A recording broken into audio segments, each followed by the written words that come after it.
바울은 사실 태어나면서부터 놀라운 아주 부족함이 없는, 세상적으로 부러울 것이 없는 그런 환경에서 태어났고 자랐습니다.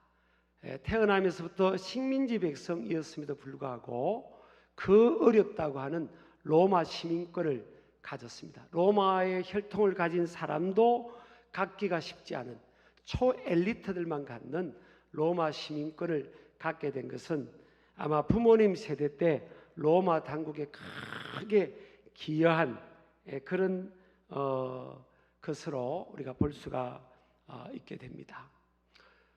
그리고 학문적으로도 가마리엘 문화생이라고, 요즘으로 치면 세계에서 최고의 석학들이 공부를 하는 아주 그렇게 좋은 학문적 배경에서 공부도 했고요.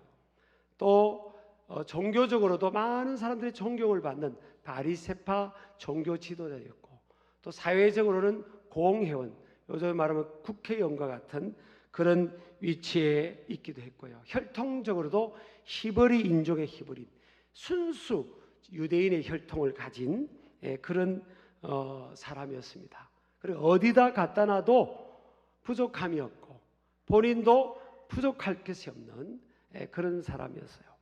그런데 이 바울이 예수님을 인격적으로 또 강하게 만나는 그런 일이 있게 됩니다.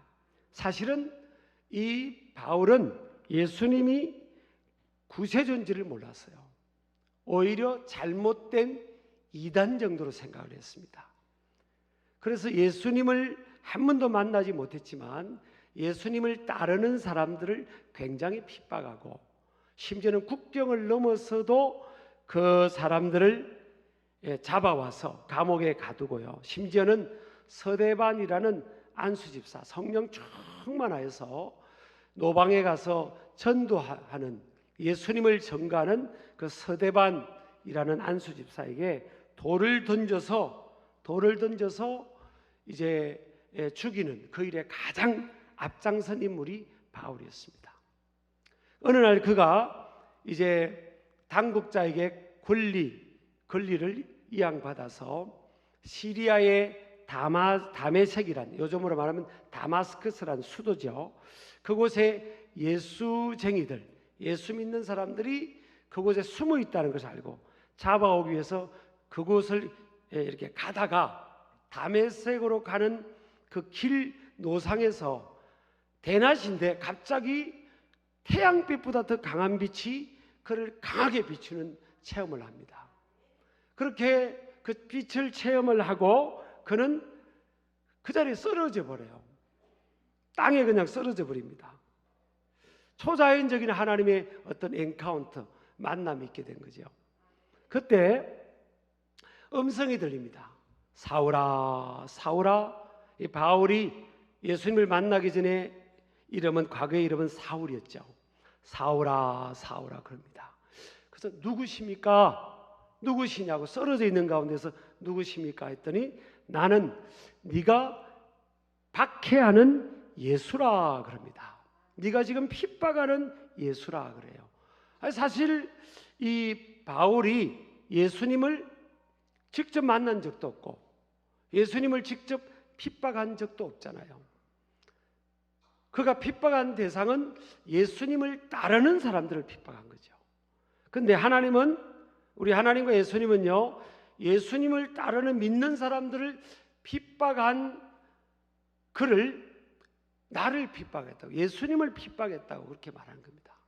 그래서 이 교회는, 예수 믿는 사람들이 모인 교회는 그리스도의 몸이라 그랬어요.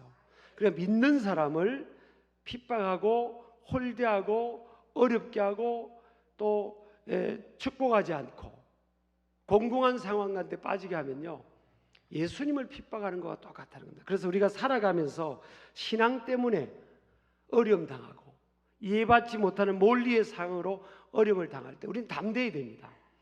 이것이 바로 예수님을 핍박하는 거거든요. 그리고 우리가 또 알아야 되는 것은요, 예수 믿는 사람들, 교회를 가벼이 여기면 안 됩니다. 믿는 사람들은 하나님 아버지의 자녀예요. 하나님 나라에서 왕자와 공주라고요. 여러분, 하나님 나라 왕자와 공주를 가벼이 대합니까? 오늘 그랬잖아요. 핍박하고 낮추는 게 그게 저주예요. 저주. 사람을 자꾸 끌어내리면, 그러면 예수님께서 야, 네가 나를 박해하는 거다, 나를 낮추는 거다, 그래 버리잖아요. 근데 믿는 사람을 자꾸 세워주는 거예요. 예수님을 세워주는 거예요. 그래서 이렇게 이제 이 예수님을 핍박하던 사울이 바울이 됐잖아요. 근데 사람은 알 수 없거든요. 근데 이 바울이 너무너무 감사한 거예요. 예수님을 만났잖아요. 주님을 강하게 만나고 체험하니까 주님이 이제 부르신 겁니다. 너는 이방인의 사도가 될 사람이다. 근데 바울이 이방인의 사도의 길을 갈 수도 있고 순종해서 갈 수도 있고 안 갈 수도 있는 거예요. 두 갈래 길인 거예요. 여러분도 오늘 교회에 올 수도 있고 안 올 수도 있는 거예요. 아이고 일어나 보니까 너무 피곤하네. 그러고 그냥 주저앉아서 안 올 수도 있는 거고, 믿음으로 또 사모하면서 올 수 있는 거예요. 인생은 항상 두 갈래 길의 선택, 순간순간 두 갈래 길의 선택이거든요. 근데 이 세상적으로 다 갖춘 환경, 부러울 것이 없는 이 환경에 살았던 그가 지금 부르심에 응답을 하고 이제 그 사명자의 길을 가는데, 그 앞에는요 고린도서 11장 23절에 27절 보니까 12가지 고난을 당하는데, 큰 고난을 당합니다. 주님을 따라가는데 고난이 너무 큰 거예요. 첫 번째는 여러 번 감옥에 갇힙니다. 아니 이 그 좋은 자리를 다 내려놓고 세상적으로는 아무도 부를 것 없는 모든 것을 갖춘 것을 내려놓고 예수님을 믿지 않는 크고 주님 인도를 따라서 복음 전하러 가는데, 결과적으로는 이 과정 속에는 여러 번 옥에 갇히고요. 두 번째는 매도 수없이 맞습니다. 여러 번 또 죽을 뻔합니다. 그리고 40이 하나 감한 매를 맞는데, 여기 40이 하나 감한 매는요 유대인들을 통해서 죄인들을 죄를 줄 때 그런 매입니다. 매 채찍인데, 신명기 25장 1절 3절에 40대를 사람을 때려도 넘기면 안 된다고 했어요. 그래서 그를 맞고 또 3번 태장으로 맞습니다. 태장으로 맞는다는 것은 로마의 이 죄인을 매질하는 형태인데, 채찍 끝에 납을 매달아 치는 무서운 형태입니다. 채찍에 납을 매달아서 치니까 살점이 뚝뚝 떨어졌는데 이 태장을 3번이나 맞습니다. 그리고 한 번 돌로 맞아 죽습니다. 그래서 사람들이 죽은 줄 알았어요. 버렸습니다. 그래서 하나님의 능력이 또 살아나게 되잖아요. 사도행전 14장 5절과 9절에 보면 또 3번 배를 타고 가다가 파선을 당합니다. 한 번은요 미항에서 멜리데 섬, 요즘으로 하면 몰타 공화국이 있는 데죠. 800km를 열나흘 동안 그 바다 속에서 칠흑 같은 어둠 속에서 허리케인 강풍에 끌려다니는 그런 경험도 하게 되고요.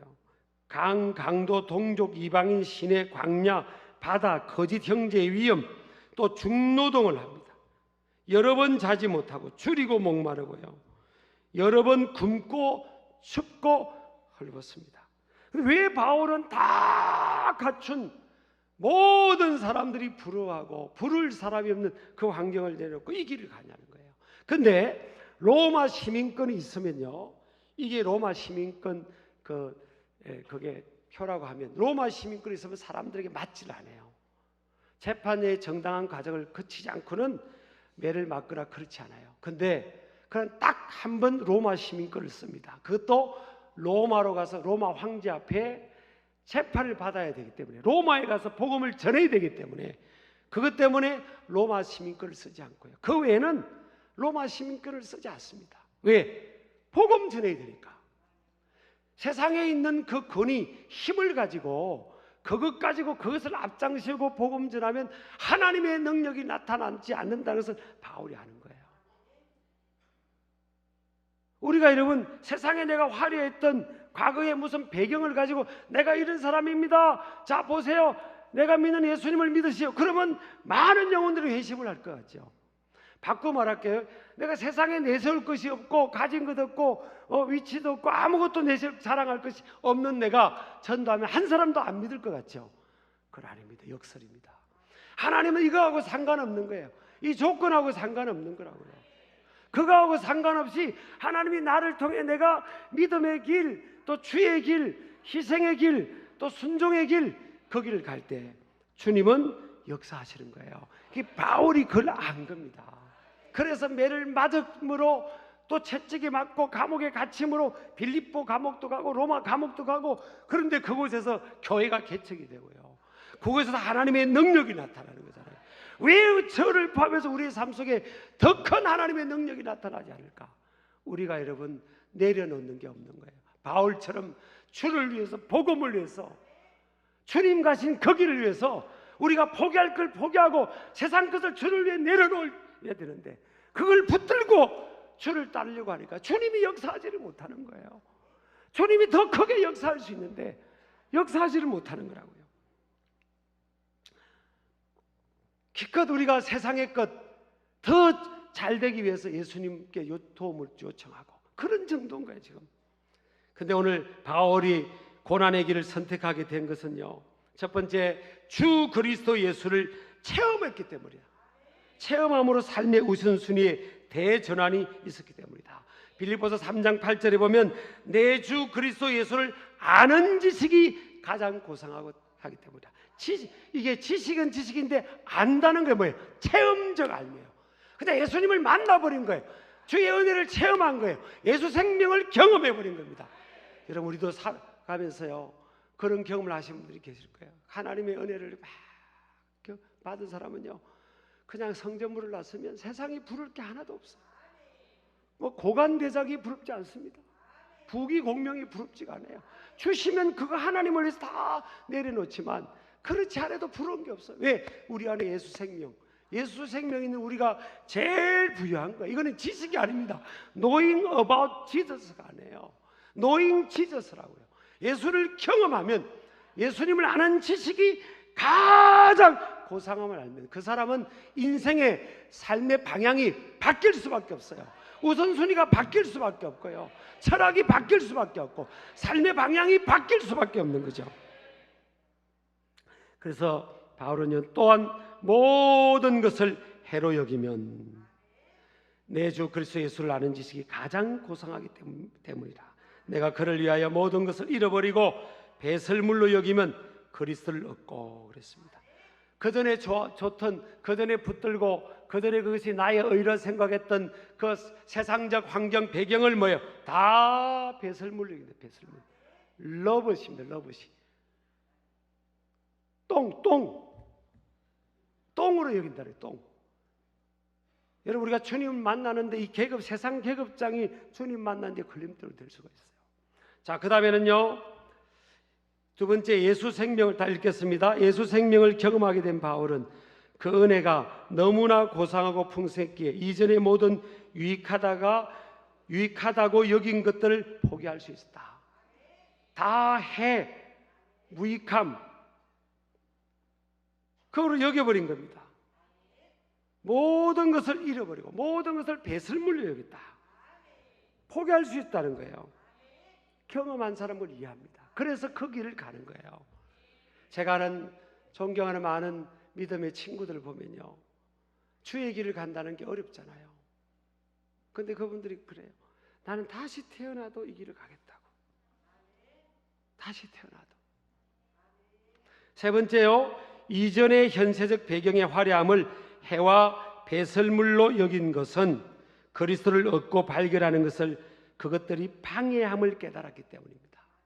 세상에 있는 이 화려한 것들이 내가 예수님을 만나고 알아가고 그분과 동행하는데 이게 방해가 되는 거예요.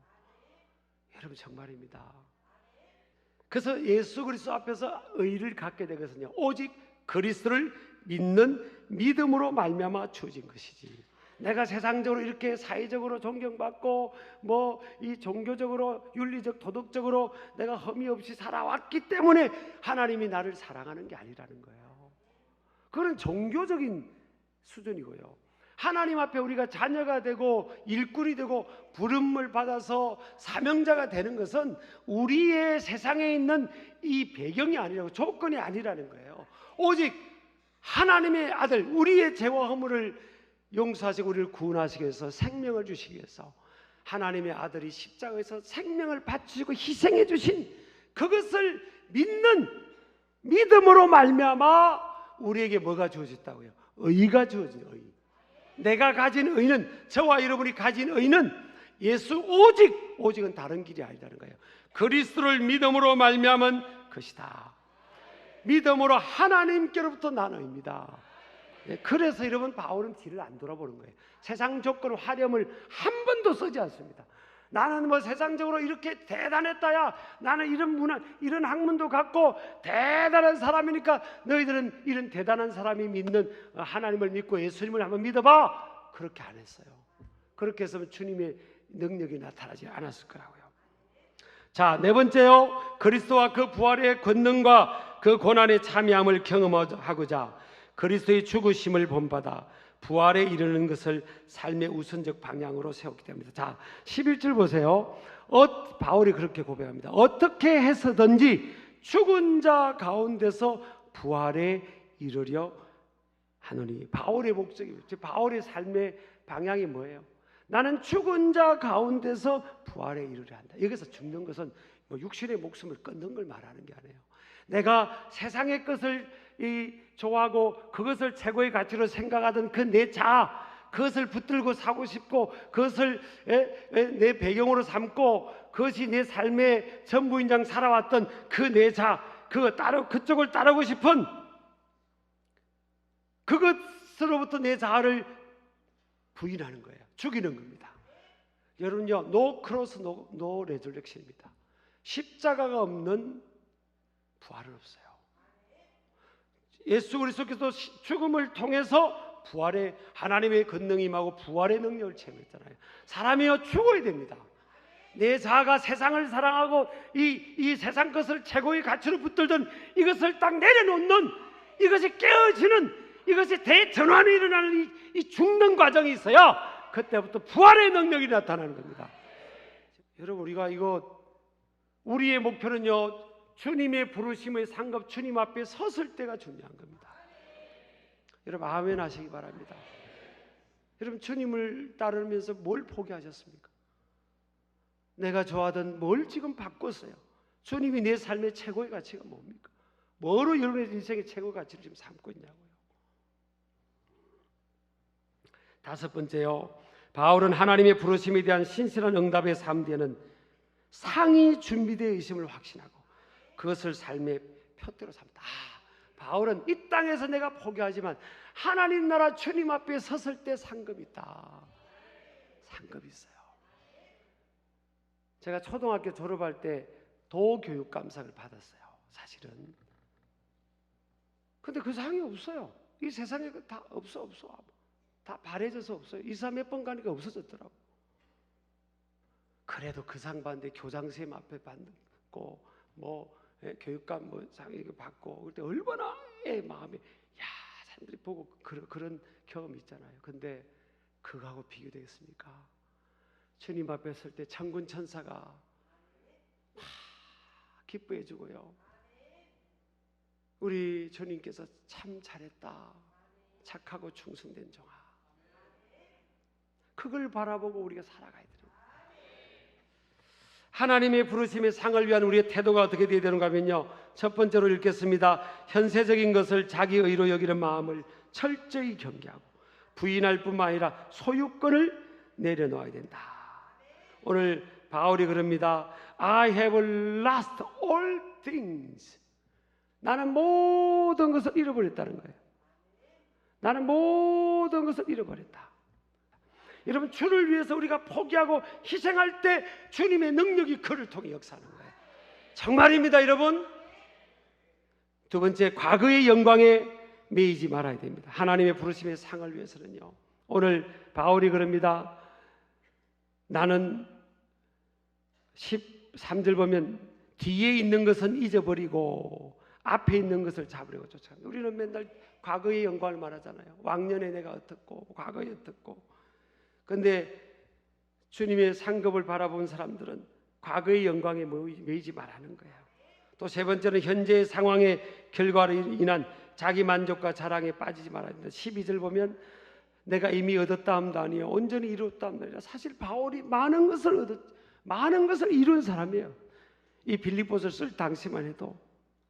그런데 그는 아무것도 내가 이루거나 얻은 것이 없다. 오직 뭐예요? 앞에 있는 그 표대를 향해서 나는 계속 달려간다는 거예요. 그러니까 여러분, 우리가 살아가다 보면 우리를 통해 부족한 우리를 통해 어떤 일이 이루겠죠. 저도 뭐 청소년 집회 머리하고 뭐 이런 사역하고 뭐 그러자 빨리 빠져나와야 돼. 거기에 머물러 있으면 안 됩니다. 그래서 빨리 빠져나옵니다. 저는 그날 빠져나왔어요, 사실. 마지막 집회하는 딱 그날 빠져나왔다고요. 그리고 딱 끝내버리고 그리고 또 달려가는 겁니다. 달려간다는 게 뭐예요? 프레스 온. 자기를 그냥 압박하는 거예요. 여러분 달려가시기 바랍니다. 뭘 향해서? I press on toward the goal to win the prize in front of God. 하나님 앞에서의 뭐예요? 상급을 바라보기 위해서 나는 계속 자기를 프레스한다는 거예요. 야, 거기를 가야지. 계속 달려가야지. 거기를 달려가야 돼. 그런다는 거예요.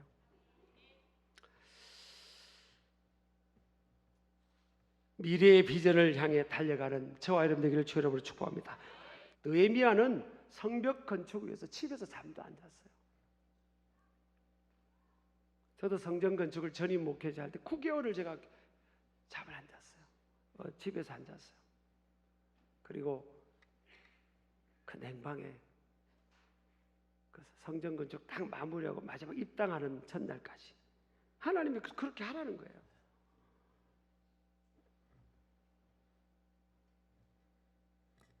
근데 그때 부교육자들이 함께 철회를 안 해주더라고. 나 거기 그 괜찮은 친구들이 있어요, 사실. 다 괜찮은 친구 있어요. 서산에 제가 목회할 때는 서산교회 부교육자들이 성결교단에 삼성이라고 했어요. 레알이라고 했어요, 사실. 요즘 또 우리 신결교회 부교육자들이 성결교단에 또 삼성이라고 레알이라고 그러더라고요. 9개월 동안 하나님이 그 마음을 주셨고 했는데 마지막 한 주 남겨놓고도 안 하려고 하는 거야. 그건 내가 집합해서요. 왜냐하면 나만 하면 안 되잖아요. 마지막 한 주 남겨놓고는 우리 한 주간은 다 같이 합시다. 철회합시다. 우리 기도합시다. 그리고 이제 새벽기도 마치고까지 하고 샤워하고 또 하루 종일 또 사역하고. 그래서 제가 그렇게 9개월 했거든요. 그 마지막 한 주간 하루 그 마지막 한 주간도 기도하고 자더라고. 막 이불을 이만큼 가져와 성령님들. 근데 이해하죠. 우리 세대하고 다르니까 장의성도 있고 진취성도 있고 그런 장점들이 있잖아요. 그러나 좀 약하잖아요. 근데 이해를 하죠.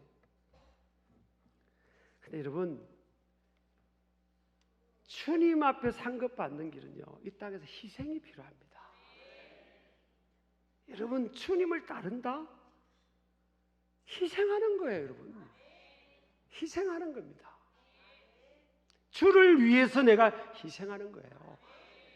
내가 가진 것을 희생하고 주님이 말씀하시면 희생하고 이 바울처럼 그렇게 따라가는 거예요. 그럴 때 느헤미야가 52일 동안요, 한쪽에는 칼을 차고요. 왜? 방해꾼들이 들어오니까 밖에서 노상에서 같이 잠을 자면서 52일 만에 몇 년이 돼도 안 될 거라고 다 비웃었는데 52일 만에 그걸 이뤘다고요. 여러분 주님을 따라간다는 게 주의 사명을 감당하는 사명자라는 것은 이겁니다. 그냥 그것에 올인하는 거예요, 사실. 여러분 뭐가 되든 주를 위해서 모든 것을 하나님이 내게 주신 것들은 다 주를 위해 사용하는 거고요. 모든 것을 내가 주를 위해서 읽겠다. 그리고 주님 앞에 섰을 때 상급을 받아야지. 이 땅에서 다 내가 갖고 주님 앞에 섰을 때 너 뭐 하다 왔니? 너 뭐 하다 왔니? 주님 앞에 할 말이 없으면 안 되잖아요. 그래서 우리 사명자로 나아가기를 제 이름으로 축복합니다.